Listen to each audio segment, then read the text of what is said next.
என் பேர் பரமசிவங்க. நான் கோயம்புத்தூர்ல இருக்கேன். கொங்கு வேளாளர் கூட்டமைப்பில் எங்கள் கொங்கு நகர் கொங்கு நற்பணி மன்றங்கிற இயக்கத்தில் நான் ஒரு தலைவராக இருக்கிறேன். தீபாவளிக்கு முன்னத்த நாள் இவங்க கூட்டம் போடுறாங்க, வேலுக்குறிச்சிக்காரங்களாம் வருவாங்களா வரமாட்டாங்களான்னு மிகப்பெரிய சந்தேகத்திலேயே கோயம்புத்தூர்லேருந்து வந்தேன். பரவாயில்ல, இங்கே இருக்கிற உணர்வாளர் கவுண்டர்கள் எல்லாம் கவுண்டச்சிகள்லாம் ரொம்ப சந்தோஷப்படுறோம். இந்த விழா நாங்கள் என்ன நினைக்கிறோன்னா, இது ஒரு முன்னுதாரணமாக நாங்கள் எடுத்துக்கிறோம், கொங்கு வேளாளர் கூட்டமைப்பு எடுத்துக்கிறோம். இன்னும் சொல்ல போனால் நாங்கள் கோவை மாவட்டத்தையும் எடுத்துக்கிறோம். பாருங்கடா கவுண்டனுங்களா, வேலுக்குறிச்சிக்கிற ஊரில் ஊர் முச்சுவனும் தீபாவளிக்கு முன்னத்த நாள் வந்து உணர்வோடு கலந்துக்கிறாங்க. இது மாதிரி எல்லா ஊர்லேயுமே நடத்தணும். இவங்க தான் வேலுக்குறிச்சிக்காரங்கன்னு சொல்லி முதல்ல எல்லாத்துக்கும் போய் தம்பட்டம் அடிச்சு இது முதல்ல பதிவு பண்றது எங்களுடைய குறிக்கோள். அதுக்காக உங்களுடைய பெரியவங்க எல்லாத்துடைய பாதத்தையும் தொட்டு வணங்கிட்டு, அது மட்டும் இல்லாம இந்த கூட்டத்தை ஏற்பாடு செய்த வேலுக்குறிச்சி கொங்கு சமுதாய அறக்கட்டளை உடைய அனைத்து உறவுகளுக்கும் நான் முதல்ல மீண்டும் ஒரு முறை நன்றி சொல்லிக்கிறேன். பிரகாசம் ஐயா மற்றவங்க எல்லாருமே எனக்கு ஒவ்வொருத்தரையும் தனித்தனியா சொன்னா ரொம்ப டைம் ஆகுங்கிறதுக்காக மட்டும் இதைய குறிப்பா மன்னிச்சுக்கோங்க. எல்லா உறவுகளுக்கும் நன்றியும் வணக்கத்தையும் தெரிவிச்சுக்கிறேன்.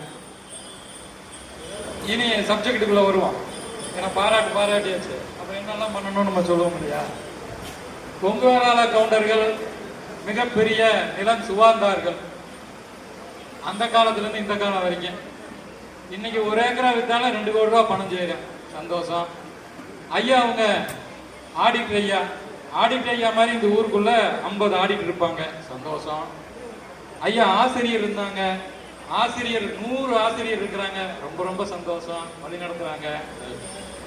ஐயா ராணுவத்தினுடைய தலைமை பண்பு கேப்டனா கூட இருந்துட்டாங்க, ரொம்ப சந்தோஷம். சரிங்க ஐயா, திடீர்னு நீங்க ஒரு போலீஸ்காரர் வர்றாரு, வந்து நின்றுட்டு தம்பி பரமசிவஞ்சி வாப்பா, உன்னை அரெஸ்ட் பண்றப்பா வாப்பா போலாம் அப்படின்னு சொன்னா, எத்தனை ஆசிரியர், எத்தனை நிலச்சுவாந்தார், எத்தனை ராணுவர், எத்தனை ஆசிரியர், யோ எதுக்கியா எங்கால கைது பண்ற, எதுக்கியா சொல்றேன்னு போய் கேட்கறதுக்கு யாராச்சும் தரானி இருக்கா? இல்ல சொல்லுங்க, நான் கேட்க பொய்யா சொல்ல, யாராச்சும் தரானி இருக்கா? வர்ற ஒரு கான்ஸ்டபிளா, அட இன்ஸ்பெக்டரா, அட டிஎஸ்பியா, எஸ்பியா, யாராச்சும் தெரியுமா? காக்கியும் போட்டு வந்தா ஐயோ போலீஸ்காரன் வந்துட்டான், என்ன பண்ணானா ஏது பண்ணான்னு அந்த பரமசிவன் ஒன்னா நம்பர் 420 ப்ராடா இருப்பானாட்டு இருக்குதுன்னு சொல்லி ஓடிடுறது. இந்த சமுதாயம் எல்லா வகையிலையும் உயர்ந்துருச்சு, படிப்புல உயர்ந்துருச்சு. இன்னைக்கு ஐயோ சொன்னாங்க 20% தான், இல்ல 90% பேரு அமெரிக்காலையும் ஆப்பிரிக்காலையும் ஆஸ்திரேலியாலையும் லட்சக்கணக்கில் சம்பாதிக்கிறான். சந்தோஷமா சம்பாதிங்க, சரிதான். இங்க 5 ஏக்கரா 50 ஏக்கரா 20 ஏக்கரா. எங்க பக்கத்து வீட்டுக்காரனுக்கு எவ்வளவு சொத்து இருக்குன்னு தெரியாது, ஜாதகத்துக்கு பொண்ணு கொடுக்கும்போது எழுதிடுவான். எனக்கு தெரிஞ்ச 5 கோடி கீழே எழுதுனா கோயம்புத்தூருக்கு வேண்டாம் எவனுமே கிடையாது. சரியா, எல்லாம் சம்பாதிச்சிட்டீங்க, சரி இதெல்லாம் எப்படியா பாதுகாப்பீங்க? வீட்டுக்குள்ள 2 கோடி ரூபாய் வீடு கட்டிடுவீங்க, சந்தோஷம். வீடு கட்டியில என்னடா வச்சிருக்கீங்கன்னா 2 நாய்க்குட்டி, அதுலயும் டாபர்மேன் அண்ணா 2 லட்சம் ரூபாய்க்கு நாய்க்குட்டி. வீட்டுக்குள்ள ஒரே அம்மா இருக்கு, கடைசியில ஒரு ஐயா இருப்பாரு இன்னொரு ரூம்ல. இந்த ரூம்ல இருந்து அந்த ரூமுக்கு போறதுக்கு ஐயாவுக்கு 1/4 மணி நேரம் ஆகும். நாய்க்குட்டி எவன் வந்தாலும் பாக்குறதுக்கு அமெரிக்கால இருந்து பையன் சொல்லுவான், ஐயா அப்பா இந்த மாதிரி ராமசாமி என்ன வந்திருக்காரு, போய் பத்திரிக்கை கொடுத்துருக்காராமா வாங்குங்கன்னு. உங்க பாதுகாப்பு எங்க இருக்குது? நீங்க சம்பாதிச்சிட்டீங்க, மிகப்பெரிய அந்தஸ்து இருக்கிறீங்க. இந்த அந்தஸ்தை தக்க வச்சுக்கிறதுக்கு ஒரு பாதுகாப்பு வேணுமா? ஒரு இந்திய நாடு இருக்குது. இந்திய நாட்டில் எல்லா அறிவாளிகள், எல்லாமே புத்திசாலி, எல்லாமே கடும் உழைப்பாளிகள், எல்லாம் பண்ணிட்டீங்க. எப்படிங்க பாதுகாப்பீங்க? இன்னைக்கு இந்திய திருநாட்டினுடைய ராணுவம் எவ்வளவு மிகப்பெரிய பலமா இருக்கு. அது மாதிரி நீங்க என்னதான் கரணம் அடிச்சு சம்பாதிச்சாலும், அமெரிக்கா ஆப்பிரிக்கா போய் 24 மணி நேரம் வேலை செஞ்சாலும் உங்களை பாதுகாக்கிறதுன்னு ஒரு அமைப்பு வேணும். அதுக்குதான் அந்த காலத்துல 10 பேர் பெத்து போட்டான் நம்மால. டேய் எங்க ஊரு, நானு அண்ணன் தம்பி, எங்க ஊர்ல எல்லாம் எங்க ஊர்ல எல்லாம் எப்படி இருக்குன்னு நினைக்கிறீங்க? இங்க இருக்கிற மாதிரி 2 பேர் 10 பேர் இருக்க மாட்டீங்க. எங்க ஊரு நானு போத்தனூர்னு ஒரு ஊரு, எங்க ஊர்ல 150 பேர் எங்க குடும்பம் மட்டும்தான் இருக்கேன். பொண்ணு கொடுத்துக்குவோம், பொண்ணு எடுத்துக்குவோம், இப்படித்தான் இருப்பேன். எவனுக்கு உள்ளே கூட விட மாட்டேன். நாமக்கல்ல இருந்து பொண்ணு கிட்ட கொடுக்க மாட்டேன், தூரமா இருக்குதுங்கன்றது. 10 ஏன்னா எங்களுடைய பாதுகாப்பு எங்களுக்கு முக்கியம். எங்க வீட்டுக்குள்ள என்னோட இடத்துக்குள்ள ஒருத்தன் வந்து மாற்றுக்காரன் மாற்று சமுதாயத்துக்காரன் எங்க நீட்டி கை நீட்டி கேட்டா கைய வெட்டுவோம். என்னது, வேற அவனாச்சும் என்னை பார்த்து தப்பா சொன்னா கைய வெட்டுவோம். அட, ஒரு உங்களுக்கு இருக்கிற அதிகாரம் ஒரு காவல் நிலையம். காவல் நிலையம் போய் பார்த்துருக்கீங்களா? அது எத்தனை பேர் காவல் நிலையம் போயிருக்கீங்க சொல்லுங்க, கை தூக்குங்க. ஒரு 20 வயசு 25 வயசு 40 வயசு இருக்கிறவங்க. ஆனா சும்மா போய் போலீஸ் ஸ்டேஷனை பார்த்துட்டு வந்தேன் யாரும் சொல்லுங்க பண்ணலாம். யாரும் போன மாதிரி எனக்கு யார் ஒருத்தர் கூட வரல, ஒருத்தரும் இல்லை. காவல் நிலையத்தில் என்னென்ன போஸ்டிங் இருக்குன்னு தெரியுமா? அவனுக்கு கான்ஸ்டபிளுக்கு என்ன அதிகாரம் இருக்குன்னு தெரியுமா? இன்ஸ்பெக்டருக்கு என்ன அதிகாரம் இருக்குன்னு தெரியுமா? டிஎஸ்பி யார் இந்த ஊர்ல? உங்க சாதிக்காரனா? வேற எந்த சாதிக்காரன் இங்க இருக்கிறான்? எஸ்பி, கலெக்டர், ஐயா விவோ உங்க ஊருக்காரன் தானே? விவோ உங்க ஊருக்காரன் தானே? அவனால பேர் தெரியுமா? பெரிய ஐயா எங்க தாத்தா செத்து போயிட்டாரு, போய் டெத் சர்டிபிகேட் வாரிசு சர்டிபிகேட் கொடுக்கணும். அது எப்படின்னு தெரியுமா யாராச்சுக்கு? ஐயா படிச்ச மேதாவிகள் எல்லாமே இருக்கு இல்லையா? மிகப்பெரிய பணக்காரன், என்ன தெரியும்? ஒன்னும் தெரியாது. மணிகர் ஆபீஸ்ல போய் யாராச்சும் ஒருத்தருக்கு டெத் சர்டிபிகேட் எப்படி அப்ளை பண்ணணும்னு தெரியுமா? இப்ப இருக்கிற சூழ்நிலையில ஐயா ஒருத்தன் மேல ஒரு புகார் கொடுத்துட்டான். ஐயா நீங்க ஒரு இடம் வாங்கி போடுறீங்க, அந்த இடத்துக்கு பக்கத்துல இருக்கிறவன் வந்து சொல்றான் என்னோட இடம் இதுக்குள்ள இருக்குதுன்னு சொல்றான். யாருக்கிட்ட புகார் கொடுக்கணும்னு தெரியுமா? என்ன புகார் கொடுக்கணும்னு தெரியுமா உங்களுக்கு? அப்போ நிறைவான சமுதாயம் உங்களை பாதுகாத்துக்கணும்னா என்ன பண்ணணும்? அரசாங்கம் எப்படி நடக்கணும்னு தெரியணும். அரசாங்கம் எதையெல்லாம் நடந்தது? அரசாங்கம் எதெல்லாம் நடந்தது? காவல் நிலையங்களை நடந்தது. சரி, அதுக்குன்னு ஒரு சட்டத்திட்டம் இருக்கு இல்லையா? ஐயா இவரு தான் இதை நடத்தணும், இவரு தான் புகார் வாங்கின ஏட் இருக்காரு, ஹெட் கான்ஸ்டபிள் இருப்பாங்க, இன்ஸ்பெக்டர் இருக்காரு, சப் இன்ஸ்பெக்டர் இருக்காரு, டிஎஸ்பி இருக்காரு, ஏடிஎஸ்பி இருக்காரு, எஸ்பி இருக்காரு, கமிஷனர் இருக்காரு, ஐஜி இருக்காரு, டிஐஜி இருக்காரு. இவங்களுக்கெல்லாம் என்ன அதிகாரம்? எல்லாருமே மக்களை பாதுகாக்கிறதுக்காக உருவாக்கப்பட்ட ஒரு அமைப்பு. இது எத்தனை பேருக்கு தெரியும்? வேண்டாம். ஒரு போலீஸ்காரர் வந்து கொடுத்துட்டாரு, நீங்க போய் நியாயமான போலீஸ் நடக்குமா? நீங்க உங்களோட நியாயமான விஷயத்தை போய் போலீஸ் ஸ்டேஷன்ல சொல்றீங்க. ஆமா ஆமா இவங்க சொல்றதெல்லாம் உண்மைதான்னு சொல்லிடுவானா? அந்த நம்பிக்கை இங்க எத்தனை பேருக்கு இருக்கு? போலீஸ் சரியா தான் நடத்தும். அது எந்த போலீஸா வேணா இருக்கட்டும். போலீஸ்னு போய் உட்காந்துட்டீங்கன்னா போலீஸ் ஸ்டேஷன்ல சரியா நடந்துக்குவாங்க. இந்த ஊர் நாமக்கல் போலீஸ் நடந்துக்கு, கோவை மாவட்ட போலீஸ் நடந்துக்குன்னு எந்த ஒரு போலீஸ்காரனாச்சும் அப்படி நடந்துக்கிறான்னு உங்க மனசுக்கு தோணுதா? ஏன் தோணல? ஏங்க அரசாங்கம் எல்லாத்துக்கும் பொதுதானே? விஓ ஆபீஸ் எல்லாருக்கும் பொதுதானே? கலெக்டர் ஆபீஸ் எல்லாருக்கும் பொதுதானே? நீங்க போய் ஏன் புகார் கொடுக்கறதுக்கு உடனே நம்ம பிரசிடண்டா இருக்கிறாரு, நம்ம சித்தப்பன் பையன் பெரிய பையன் அந்த கட்சியில் இருக்கிறான் இந்த கட்சியில் இருக்கிறான்னு போறீங்க.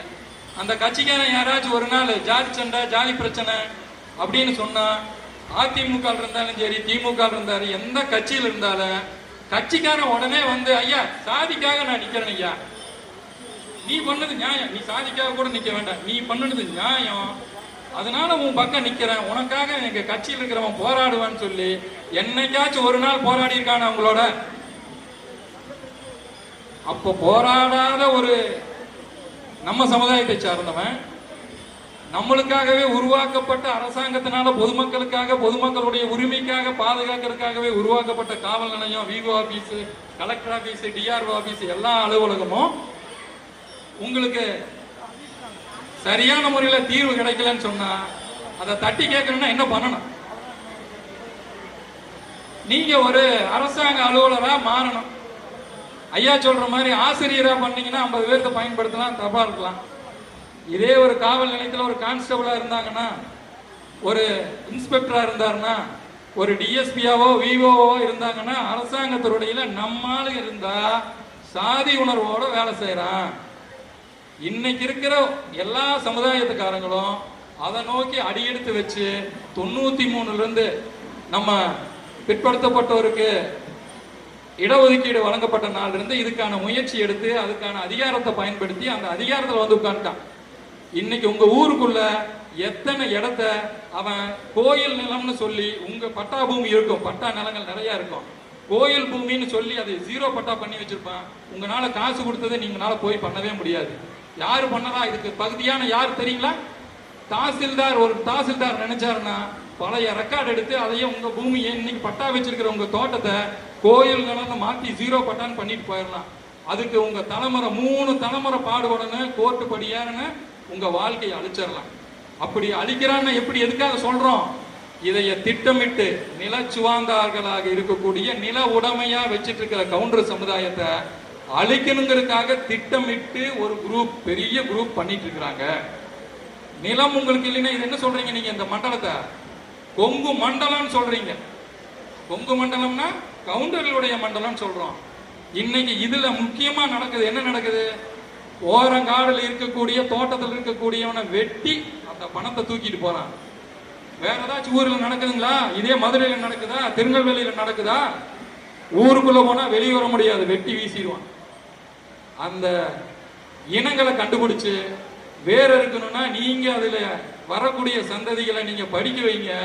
படிக்க வச்சவங்க அத்தனை பேருக்கும் காவல்துறையில கொண்டு போய் உட்கார வைங்க. ஒரு சப் ரிஜிஸ்டரா போய் உட்கார வைங்க. ஒரு கலெக்டரா போய் உட்கார வைங்க. ஏன்னா நம்மளுக்கு பஞ்சம் கிடையாது. 1 கோடி ரூபா ஒரு ஏக்கரா வித்தா 1 கோடி ரூபா வந்துடும். படிக்க வச்சா போதும். இதே மிகப்பெரிய இருக்கிற ஸ்கூல்லயே மிகப்பெரிய அளவில் இருக்கக்கூடிய அத்தனை ஸ்கூல்லையும் நம்மளுக்கு தான் படிச்சுட்டு இருக்கிறாங்க. நாமக்கல்ல படிப்புக்கே புகழ் போன இடம். எல்லா ஊர்ல இருந்து இங்க வந்து படிக்கிறான். அத்தனை படிச்சுட்டு எங்க பண்ணிடுறான்? வெளிநாட்டுக்கு ஓடிடுறான். அவனை இங்க படிக்க வச்சு இதே ஊர்ல இதே தாசில்தாரா ஒரு கலெக்டரா எல்லாத்தையும் கொண்டு வாங்க. அது மட்டும்தான் உங்களுடைய பாதுகாப்பை வலுப்படுத்தும். 5 பேர் இருந்தாலும் ஒரு அரசாங்க ஊழியரா இருந்தீங்கன்னா உங்களுக்கு பாதுகாப்பு எடுக்கப்படும். அந்த பாதுகாப்பை எடுக்கிறதுக்கு, அந்த பாதுகாப்பை நிலைநாட்டுறதுக்கு தான் எங்களை மாதிரி வழக்கறிஞர்களும் இந்த மாதிரி அறக்கட்டளைகளும் கொங்கு வேளாளர் கூட்டமைப்புன்னு சொல்லி அந்த கூட்டமைப்பை நிறுவி 30 ஆண்டுகளாக 40 ஆண்டுகளாக இந்த உணர்வோடு இருந்து இந்த மக்களை முன்னெடுக்கணும். மக்களுக்கு வர்ற பிரச்சனையை வந்து நம்ம தாங்கி அவங்களுக்கான உணர்வுகளை ஊட்டணும். அந்த அரசாங்கத்தை நம்ம நடத்தணும்.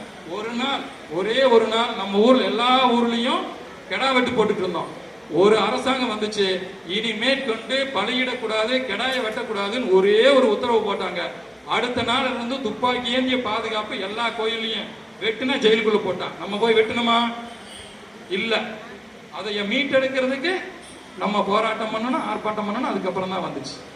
அதே மாதிரி ஒவ்வொரு சட்டங்களும் ஒவ்வொரு இயக்கங்களும் இன்னைக்கு பிசிஆர் சட்டம், SC/ST ஆக்ட்னு சொல்றாங்க. இதே இன்னைக்கு 10 நாளைக்கு முன்னாடி எல்லாரும் நீங்க டிவியில் பார்ப்பீங்க.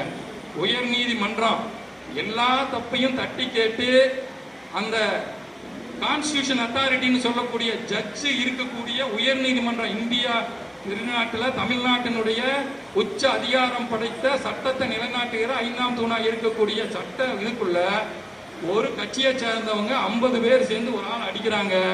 அதை அடிச்சு போட்டு அவங்க என்ன பேசுறாங்கிறது உங்களுக்கு தெரியும். முறைச்சா அடிப்போம். இதை எது கொடுத்துச்சு? அவன் மேல கேஸே இல்ல. இந்த எல்லா மாவட்டங்கள்லயும் வழக்கறிஞர்கள் போராடி அதுக்கப்புறம் வழக்கு பதிவு பண்றாங்க. என்ன கெட்ட வார்த்தை சொல்லி திட்டான், சும்மா தடுத்துட்டான் அப்படின்னு மட்டும் 2 செக்ஷன் 294B கெட்ட வார்த்தையில திட்டினா, 113 தள்ளி விட்டான். இதுதான் அங்க தள்ளி விட்டானா? இதை கேட்க முடியுமா நீங்க? போலீஸ் ஸ்டேஷன்ல போய் டே ஏன்டா டே திருட்டு போலீஸ்காரா ஏன்டா அடிச்சதை பார்த்தீங்களடா, பார்த்தனவ நீ என்ன பண்ணணும்? அந்த கைது பண்ணணும்லடா, கொலை முயற்சி இல்லடான்னு கேட்கணுமா கேட்கக்கூடாதா?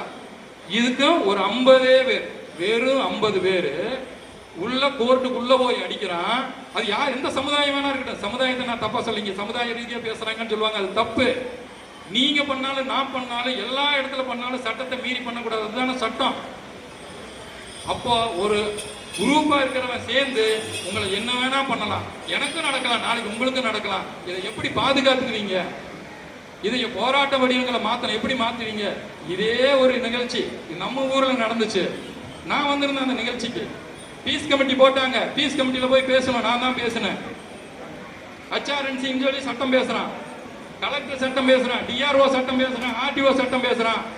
அவனுக்கும் தப்பு பண்ணதா சொல்லித்தான் நாங்க சட்டம் போட்டு கேஸ் நடத்திட்டு இருக்கிறேன். டே நீ தப்பா பண்ணிருக்கிற, ஒரு சாரார் உனக்கு பேடி பையன், நீ பேடிகள்லாம் நீ அரசாங்கம் பண்றதுக்கு லாய்க்கலடா, நீ போட்ட உத்தரவு தப்புன்னு சொல்லித்தான் இன்னைக்கு கேஸ் நடந்துட்டு இருக்குது.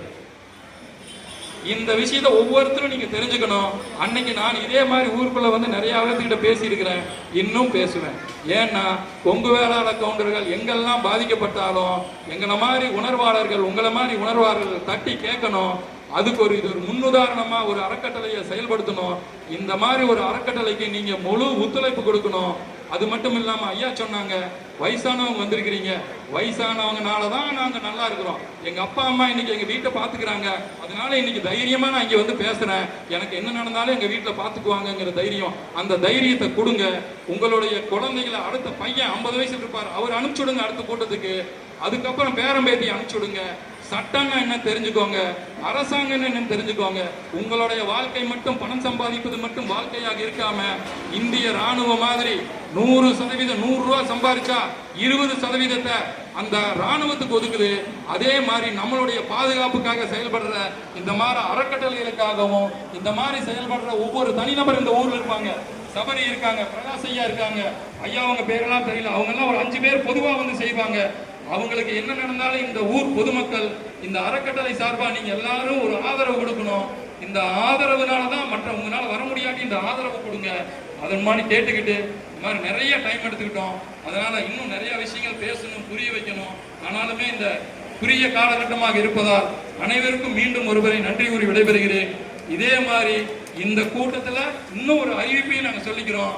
இந்த கொங்கு வேளாளர் கவுண்டர் கூட்டமைப்பினுடைய அறக்கட்டளை சார்பாகவும் எங்களுடைய வழக்கறிஞர்கள் சார்பாகவும் கோவை மாவட்டத்தினுடைய கொங்கு மண்டலத்தில் இருக்கக்கூடிய தமிழ்நாடு வரைக்கும் இருக்கக்கூடிய அத்தனை வழக்கறிஞரும் கொங்கு வேளாளர் கவுண்டர்களுடைய வழக்கறிஞர்கள் மட்டும் கிட்டத்தட்ட 13,000 பேர் இருக்கிறாங்க.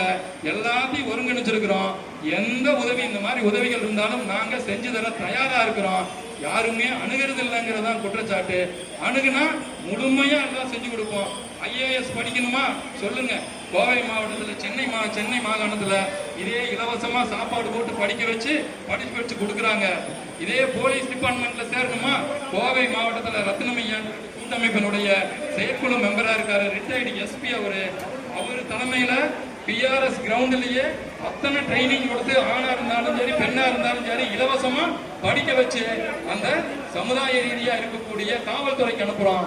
அரசாங்கத்துக்காக இல்ல, இந்த சமுதாயம் வாழணும்னா ஐயா சொன்ன மாதிரி கொஞ்ச நாள் கழிச்சு நம்மளுடைய எண்ணிக்கை குறைஞ்சதுன்னா 50 பேர் இருக்கும்போதே இப்படின்னா 5 பேர் இருந்தா உங்க பாதுகாப்பு நிலையே கிடையாது. கோடியா சம்பாதிச்சாலும் அத்தனை கோடி வச்சிருந்தாலும் ஒரே நாள்ல எழுதி கையெழுத்து போட்டு தூக்கி வீசிட்டு போயிடுவான். அதனால உங்களை பாதுகாக்கணும்னா இந்த மாதிரி கூட்டங்களை அடிக்கடி நடத்துங்க. அதுக்கான என்ன உறுதுணை வேணும்னாலும் சட்ட ரீதியாகவும் எந்த வகையிலையும் உங்களுக்கு செய்யறதுக்கு இந்த கூட்டமைப்பு தயாரா இருக்கு, வழக்கறிஞரும் தயாரா இருக்கிறாங்க அப்படின்னு சொல்லிக்கிட்டு மீண்டும் உங்களுக்கு அனைவருக்கும் வேலுக்குறிச்சியினுடைய சமுதாய அறக்கட்டளை சார்பாகவும் வேலுக்குறிச்சியினுடைய பொதுமக்கள் சார்பாகவும் நன்றியையும் வாழ்த்துக்களையும் தெரிவித்துக் கொண்டு விடைபெறுகிறேன். நன்றி, வணக்கம். வழக்கறிஞர் பரமசம் அண்ணனுக்கு நன்றி தெரிவித்துக் கொள்கிறோம். இதனைத் தொடர்ந்து திருப்பூர் செந்தில்குமார் அவர்களின் ஈசன் வள்ளி ஒளி ஆட்டம் நடைபெறும்.